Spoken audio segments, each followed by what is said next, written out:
Good morning प्यारे बच्चों, आप सभी लोगों का exam time with Akhilesh sir पे बहुत बहुत स्वागत है। जैसा कि मैंने आपसे कहा था कि मैं आपके हाई स्कूल के सभी सब्जेक्ट के बहुविकल्पी प्रश्न को करवाऊंगा और जिससे आपके यूपी बोर्ड परीक्षा 2025 की पूरी तैयारी हो जाएगी। तो सामाजिक विज्ञान की बात करें तो इसमें इतिहास का पोर्शन समाप्त हो गया है। अब बात है भूगोल के पहले पार्ट की, जिसको पहला चैप्टर या पहला अध्याय कह सकते हैं, जिसका नाम है संसाधन एवं विकास। अगर सामाजिक विज्ञान की दृष्टि से देखेंगे तो एक छठा चैप्टर है जो लिखा गया है, ठीक है ना जी। लेकिन भूगोल में पहला चैप्टर है संसाधन एवं विकास, जो आप निश्चित तौर पे पढ़े होंगे। आइए अब आपके तैयारी के आकलन का समय है, तो निश्चित रूप से समय को ना जाया करते हुए आप पेन और कॉपी ले लीजिए और देखिए कि 20 या 21 क्वेश्चन जो भी दिए गए हैं महत्वपूर्ण वाले, इसमें से कितने क्वेश्चन आपके सही हो रहे हैं, ठीक है ना जी। आइए पहले क्वेश्चन को देखते हैं कि पहला क्वेश्चन क्या है आपका। कह रहा है कि संसाधनों का विकास निम्न में से किस पर निर्भर करता है। संसाधनों का विकास निम्न में से किस पर निर्भर करता है? उनकी संभाव्यता पर, उनकी प्रौद्योगिकी पर। चूंकि देखिए इसके जगह पर ये समझ लीजिएगा, थोड़ा सा टाइपिंग एरर हुआ है लेकिन इससे कोई दिक्कत नहीं है, ठीक। ये इसकी जगह पे है और ये इसकी जगह पे है, ठीक है। उनकी प्रौद्योगिकी पर इनमें से कोई नहीं।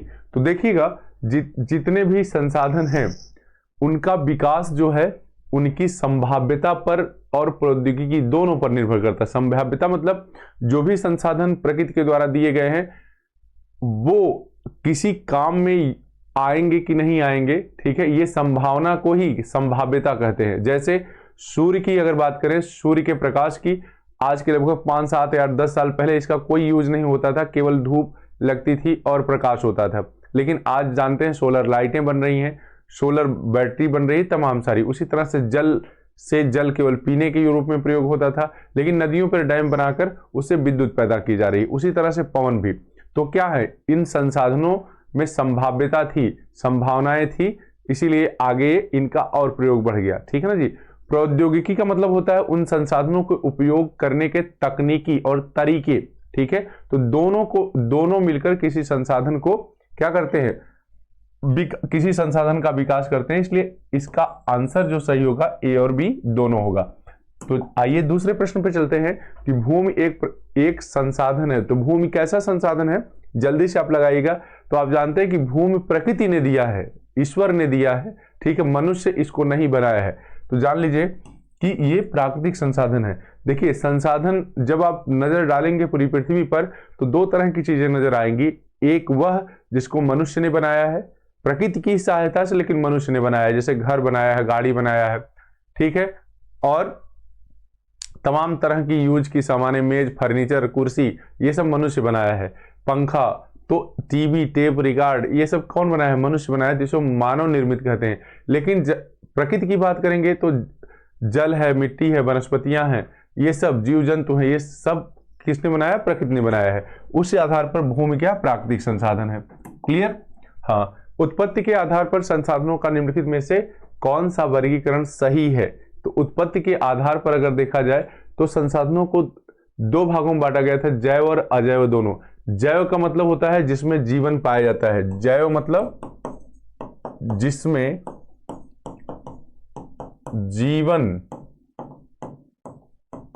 पाया जाता है, ठीक है। अजैव मतलब जिसमें जीवन नहीं पाया जाता, ठीक है, जिसमें जीवन नहीं पाया जाता, ठीक है ना जी, पाया जाता। ये सब बहुत अच्छे से पढ़ाया गया है, जाता है।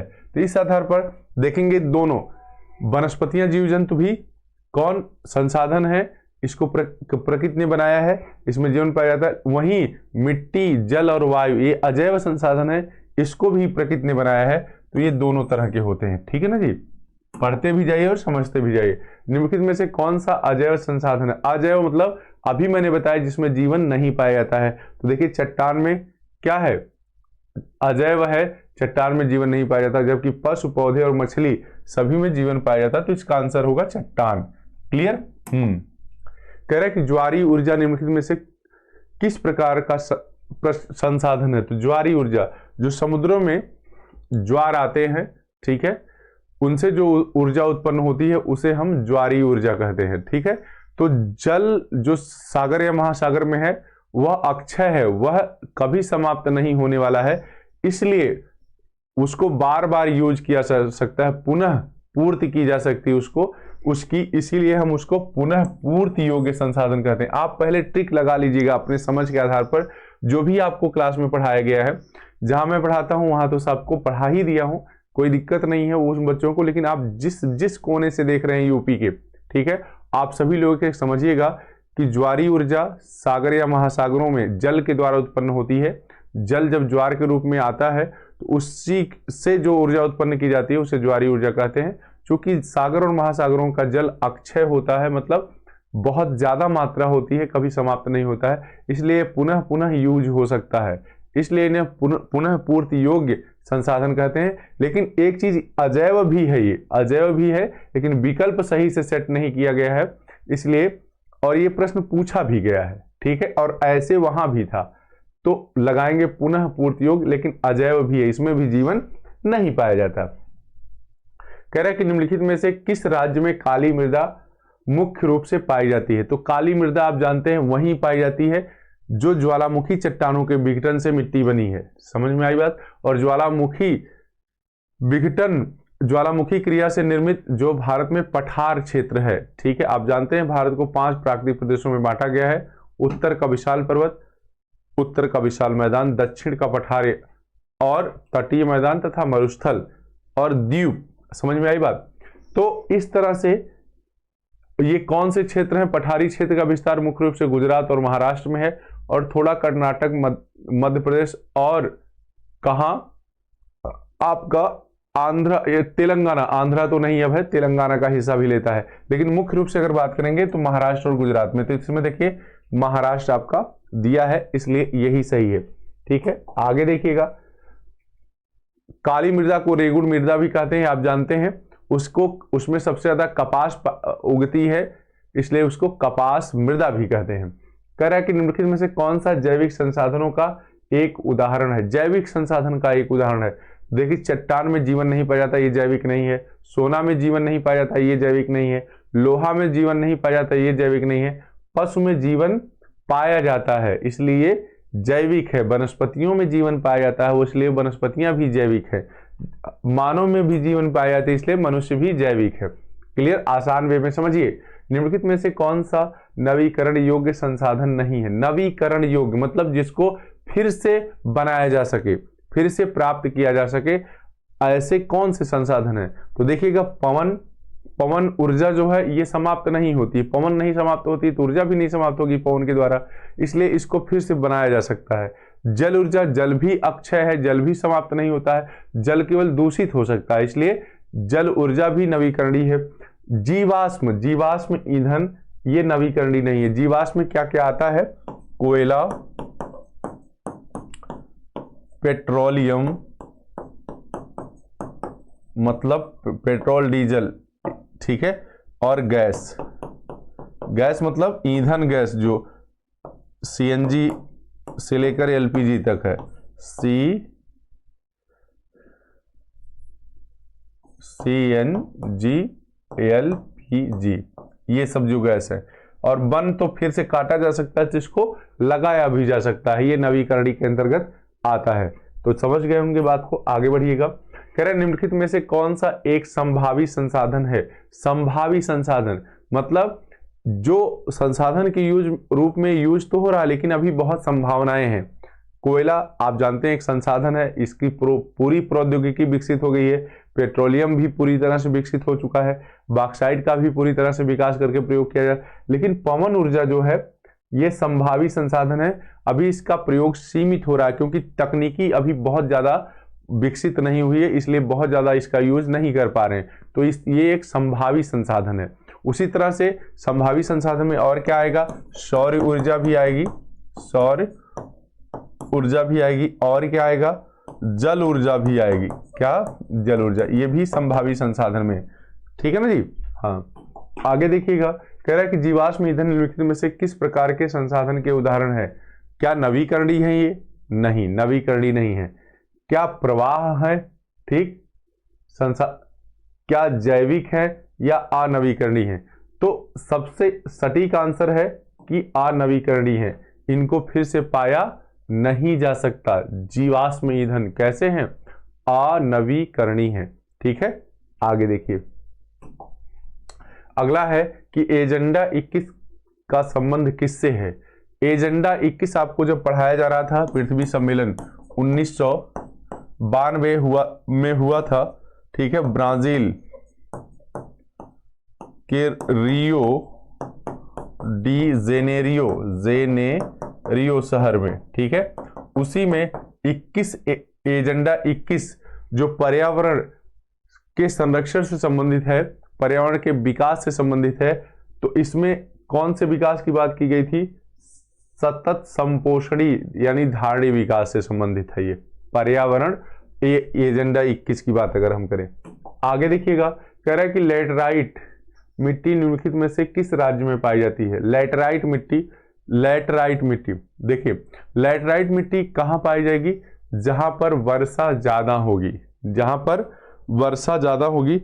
तो जल्दी से इसका जवाब दीजिएगा। तो आप जानते हैं कि महाराष्ट्र का हिस्सा कहां? भारत के पश्चिम से लगा है, भारत के पश्चिम से लगा है और पश्चिमी भाग में वर्षा ज्यादा होती है। अगर बात करें, यहां है महाराष्ट्र, ठीक है, तो इसलिए लैटराइट मिट्टी कहां पाई जाएगी? यहां पर महाराष्ट्र में लैटराइट।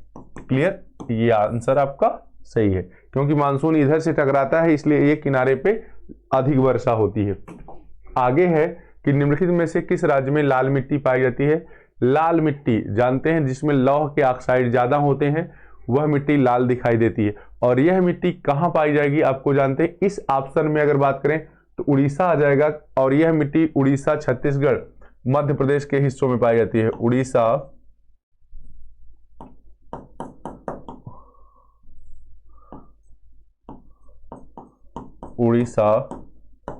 छत्तीसगढ़ और मध्य प्रदेश, समझ में आई बात?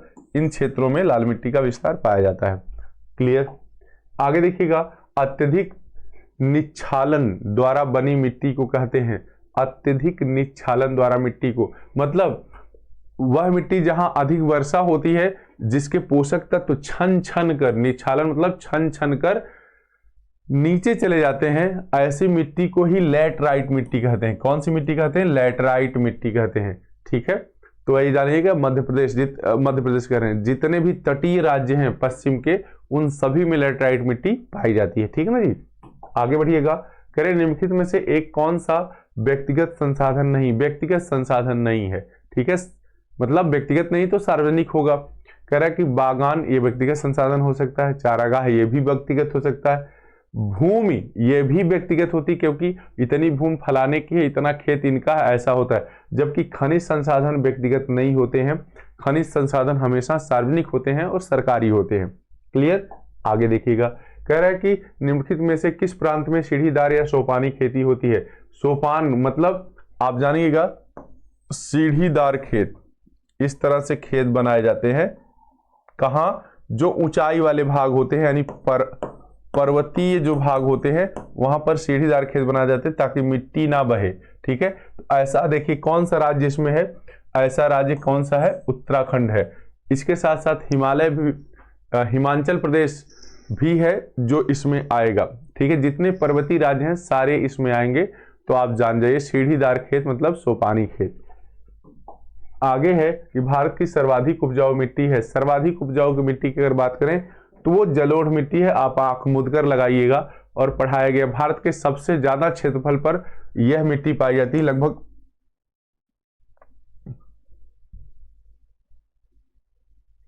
43% भाग पर। समझ में आई बात? सबसे अधिक प्रतिशत भाग पर यह मिट्टी पाई जाती है। ठीक, आगे देखिएगा, कह रहे हैं निम्नलिखित में से किसकी अधिक मात्रा जलोढ़ मिट्टी में पाई जाती है? जलोढ़ मिट्टी में अधिक मात्रा किसकी पाई जाती है? पोटाश, चूना, फास्फोरस। तो ये पोटाश, चूना, फास्फोरस तीनों चीजों की मात्रा अधिक होती है, यानी ये सभी आंसर होगा। ठीक, किसकी कमी होती है? तो नाइट्रोजन की, नाइट्रोजन कम होता है। की कमी होती है। ये प्रश्न पूछा जा सकता है, नाइट्रोजन की कमी होती है, बाकी ये सब पाया जाता है। 18वां क्वेश्चन खत्म हो गया आपका। 19 देखिए, जलोढ़ मिट्टी पाई जाती है। जलोढ़ मिट्टी मैदान जो पूरी तरह से बना है, जिस क्षेत्र में आप रह रहे हैं, उत्तर प्रदेश पूरी तरह से मैदान में बसा हुआ है, तो मैदान देखिए ऑप्शन कौन सा, बी, जलोढ़ मिट्टी का विस्तार। ऐसी मिट्टी जो नदियों के जल के द्वारा अवसादों के जमा करने से बनती है, उसे हम जलोढ़ मिट्टी कहते हैं। यह सबसे अधिक उपजाऊ होती है और भारत के सबसे अधिक क्षेत्रफल पर यह पाई भी जाती है। आगे है कि इनमें से किस राज्य में काली मृदा पाई जाती है। फिर वो प्रश्न दोहरा दिया गया है, ठीक है। देखिए, तो इसमें दोहरा नहीं गया, इसमें ऑप्शन बदला है। इसमें गुजरात है, उसमें मैं बताया था गुजरात और महाराष्ट्र। तो काली मिट्टी को क्या रेगुड़ मिट्टी भी कहते हैं और कपास मिट्टी भी कहते हैं, ये बताया गया आपको। आगे देखिएगा, हाँ, तो इस तरह से आपके 20 क्वेश्चन जो इस चैप्टर से महत्वपूर्ण वो समाप्त हुए। आप बताइएगा कमेंट के माध्यम से कि 20 में से आपके कितने सही हुए हैं। फिर अगली वीडियो तुरंत, ठीक है, इसको समाप्त करिए देखकर मैं जल्दी से सामाजिक विज्ञान को समाप्त करके एक नए सब्जेक्ट के साथ पेश होता हूं। पहले इसको बड़े ध्यान से देखिए और अपना आकलन करिए। धन्यवाद सुनने के लिए।